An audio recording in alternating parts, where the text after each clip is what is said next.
Fréquence. Bienvenue sur Pure Fréquence. La radio des bonnes nouvelles qui vous ramène un bout du ciel sur Terre. Pure Fréquence 12.5 pour embellir votre journée.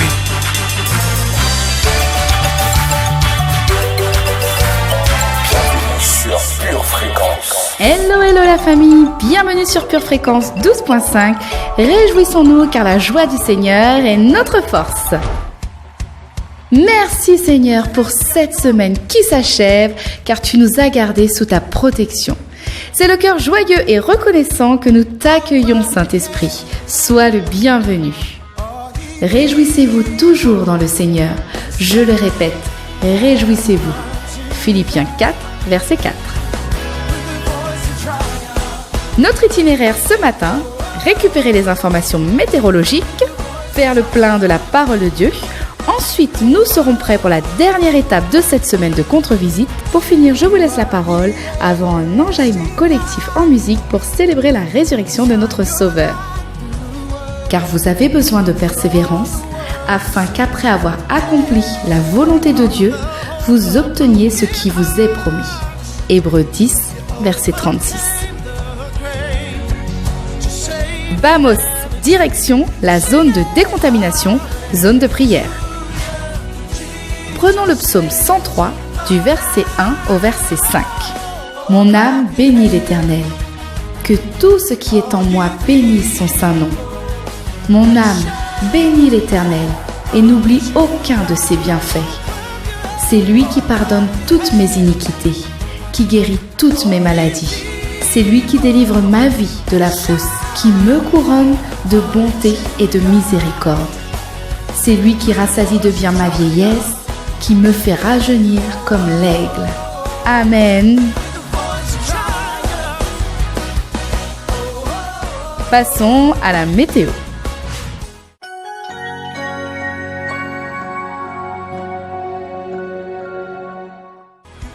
Ce vendredi, les côtes du Nord restent sous l'onction de Dieu, pendant que le reste du pays sera sous un ciel nuageux de victoire. En fin de journée, une bise chaude d'amour se déploiera sur tout le pays avant un week-end orageux de bonté.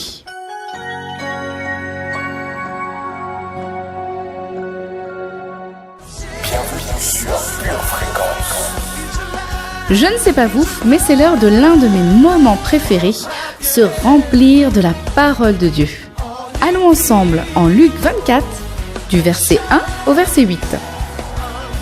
Le premier jour de la semaine, elles se rendirent au sépulcre de grand matin, portant les aromates qu'elles avaient préparés. Elles trouvèrent que la pierre avait été roulée de devant le sépulcre. Et, étant entrées, elles ne trouvèrent pas le corps du Seigneur Jésus. Comme elles ne savaient que penser de cela, voici, 2 hommes leur apparurent en habits resplendissants. Saisies de frayeur, elles baissèrent le visage contre terre. Mais ils leur dirent: pourquoi cherchez-vous parmi les morts celui qui est vivant? Il n'est point ici, mais il est ressuscité. Souvenez-vous de quelle manière il vous a parlé lorsqu'il était encore en Galilée, et qu'il disait: il faut que le Fils de l'homme soit livré entre les mains des pécheurs, qu'il soit crucifié et qu'il ressuscite le 3e jour. Et elles se ressouvinrent des paroles de Jésus. Je vous invite à poursuivre ce week-end la lecture de ce chapitre en entier, Luc 24.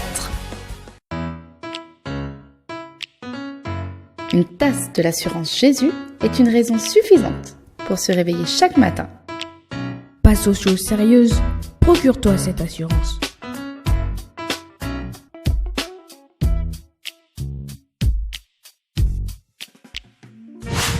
Phase terminale. Et oui, notre semaine de prévention s'achève. Aujourd'hui, les 3 derniers points de contrôle et la victoire est au bout du chemin. C'est parti, allons-y. Premier point. Quelqu'un qui se met à la place de Dieu veut contrôler tout le monde et ne veut servir personne. Allons en Marc 10, verset 45. Car le Fils de l'homme est venu, non pour être servi, mais pour servir et donner sa vie comme la rançon de plusieurs. Point suivant. Quelqu'un qui vit dans la crainte de l'Éternel a de la révérence dans sa vie. Regardons en 1 Timothée 4, verset 8. Car l'exercice corporel est utile à peu de choses, tandis que la piété est utile à tout, ayant la promesse de la vie présente et de celle qui est à venir. Et Tite, chapitre 1, verset 1. Paul, serviteur de Dieu et apôtre de Jésus-Christ pour la foi des élus de Dieu et la connaissance de la vérité qui est selon la piété. Et le dernier point, quelqu'un qui vit dans la crainte de l'Éternel mène une vie de respect et d'honneur. Ouvrons en Hébreux, chapitre 11, verset 7. C'est par la foi que Noé, divinement averti des choses qu'on ne voyait pas encore, et saisi d'une crainte respectueuse, construisit une arche pour sauver sa famille. C'est par elle qu'il condamna le monde et devint héritier de la justice qui s'obtient par la foi. Et en Psaume 1, du verset 1 à 3, « Heureux l'homme qui ne marche pas selon le conseil des méchants, qui ne s'arrête pas sur la voie des pécheurs, et qui ne s'assied pas en compagnie des moqueurs, mais qui trouve son plaisir dans la loi de l'Éternel, et qui la médite jour et nuit. Il est comme un arbre planté près d'un courant d'eau, qui donne son fruit en sa saison, et dont le feuillage ne se flétrit point. Tout ce qu'il fait lui réussit. » Félicitations, vous êtes arrivés au bout de cette série. À compter de lundi, nous ferons le bilan cri de foi. Le nombre de points obtenus vous permettra de déterminer votre vignette cri de foi 1, 2 ou 3. Objectif, la vie en abondance. Bienvenue sur Pure Fréquence.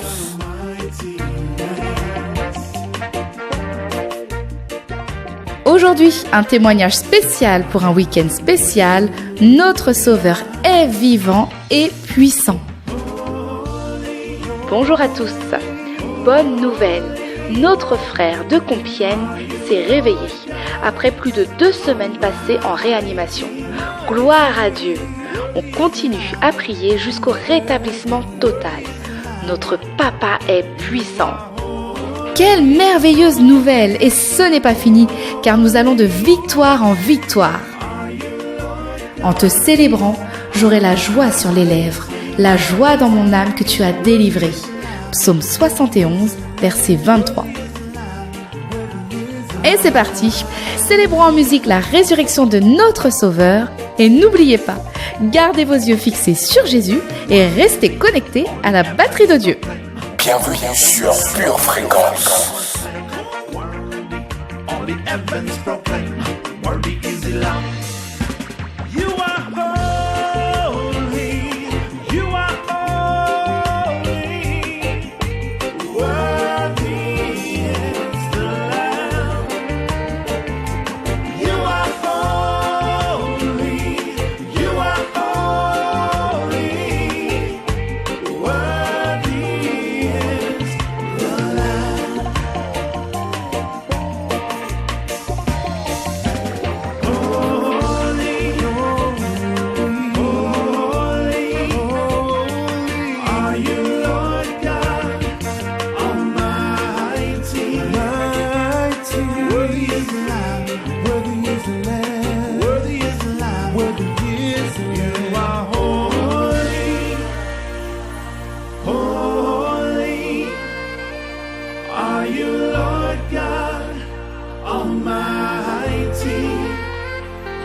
Amen.